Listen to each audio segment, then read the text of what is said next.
बिहार की राजनीति एक बार फिर से करवट ले रही है और सवाल वही पुराना है, क्या नीतीश कुमार फिर से बनेंगे बिहार के मुख्यमंत्री? इस सवाल का जवाब भले ही 14 नवंबर को चुनाव नतीजों के साथ मिलेगा, लेकिन अभी से बिहार की सियासी हवा में हलचल है। 16 अक्टूबर को केंद्रीय गृह मंत्री अमित शाह ने बड़ा बयान दिया।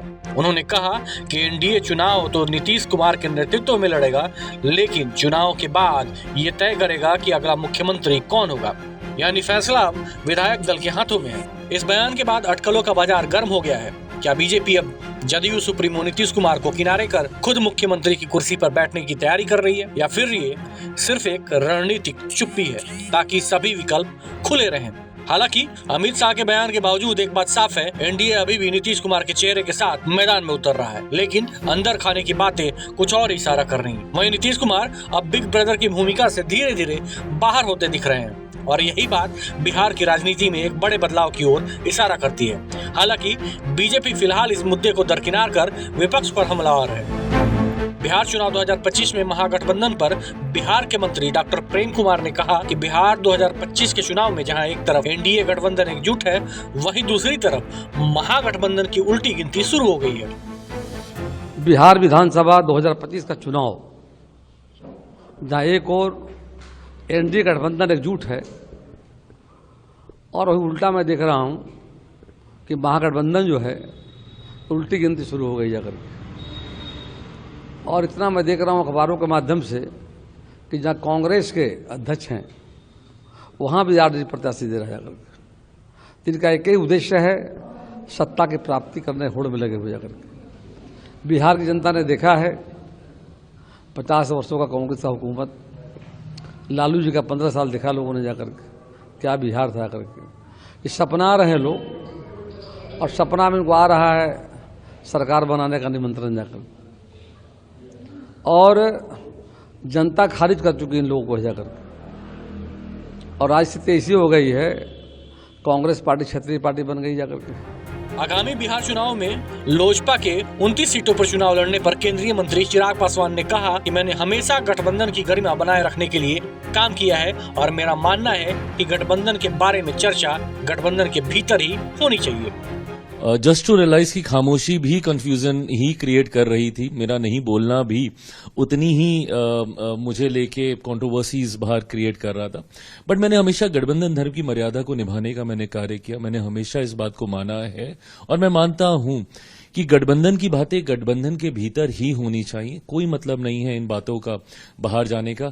ऐसा नहीं है कि गठबंधन का कोई भी दल एक दूसरे का विरोधी है, बट हर कोई अपना एक हिस्सा चाहता है गठबंधन में, सीट शेयरिंग में। हर कोई चाहता है कि उनकी मजबूती हो। हर किसी की पार्टी में मजबूत कार्यकर्ता, नेता सब होते हैं और हर कोई एक दूसरे के लिए लड़ना चाहता है। हर कोई चाहता है कि ज्यादा से ज्यादा हिस्सा मुझे कैसे मिल जाए। कई बार इसको लेके चर्चाएं होती हैं, आर्ग्यूमेंट्स होती हैं, बट मैंने हमेशा इन बातों को पर्दे के पीछे ही मैंने रखने का कार्य किया।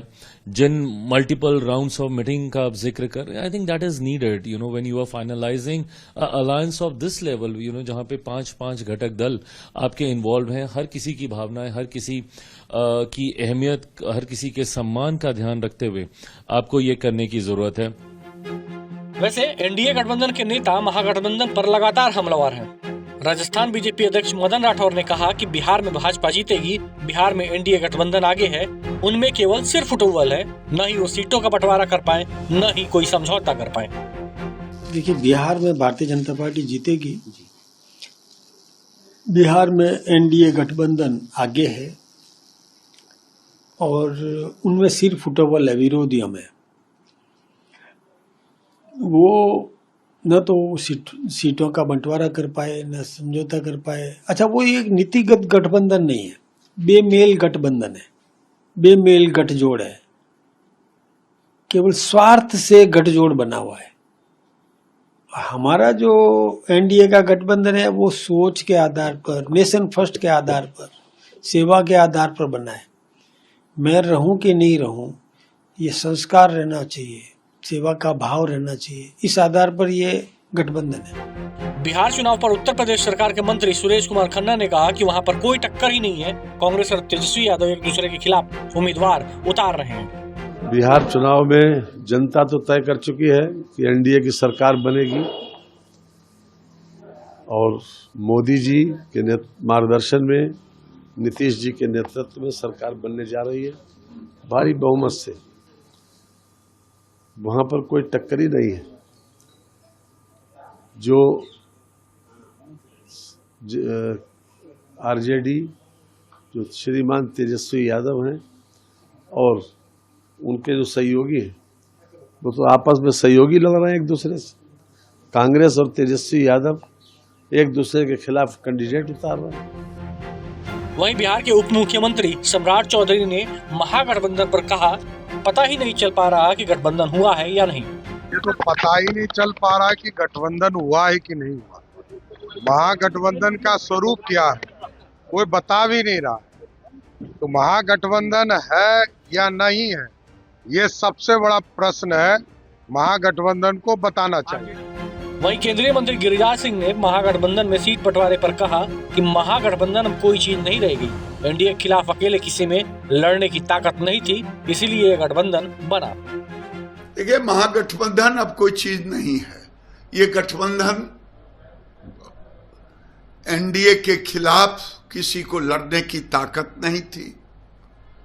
जो लालू यादव बिहार को जातीय संघर्ष में लगाया, नरसंहार का युग रहा, वो लालू यादव अपने बेटे को मुख्यमंत्री बनाना चाहते थे, अब है नहीं, चाहते थे।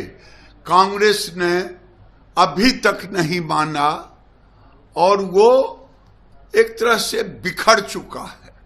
अब गठबंधन नाम की कोई चीज नहीं रह गया है। हम कल भी कहे थे कि दिल के टुकड़े हजार हुए, कोई यहां गिरे कोई वहां गिरे। यही हाल है महागठबंधन का। आज एनडीए में नेता नरेंद्र मोदी और नीतीश कुमार हैं, हम एक साथ मिलकर लड़ रहे हैं। बिहार का अगला मुख्यमंत्री नीतीश कुमार बनेंगे कि नहीं, इस सवाल पर आज से 26 दिन बाद 14 नवंबर को पर्दा उठ जाएगा। तो क्या 2025 का बिहार विधानसभा चुनाव नीतीश कुमार के लिए एक पॉलिटिकल सनसेट यानी राजनीतिक सूर्यास्त साबित होगा, या फिर वो एक बार फिर से अपने अनुभव और गठबंधन कौशल से सत्ता में वापसी करेंगे? जवाब मिलेगा 14 नवंबर को। लेकिन अभी से सियासी हलचलों का तापमान हाई है और जनता की नजरें टिकी है उस एक सवाल पर, फिर से नीतीश या अब की बार नया चेहरा।